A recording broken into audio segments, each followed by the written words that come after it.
Dating Sugar Pop member na si Vanessa Blanca, pumanaw sa edad na 30.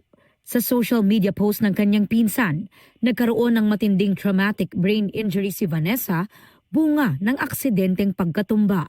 Isa sa mga nakiramay si Julian San Jose, na nagpaplano pa naman sana ng reunion ng Sugar Pop. I can't express how in deep pain we are, especially na bunso kasi namin si Vanessa eh.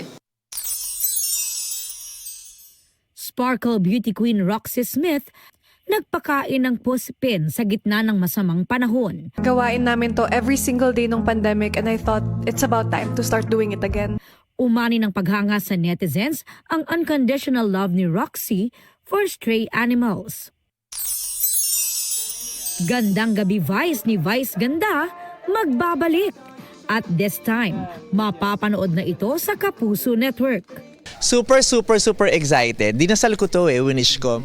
Ready nang maghatid ng good vibes, unli at unfiltered laughter ang unkabogable star next month. Sino yung mga nasa wishlist mo? Michael B, nasa listahan ko lagi yan. Marian, si Ding Dong kasi na-experience ko na sa GGV, naka-twice na yata siya.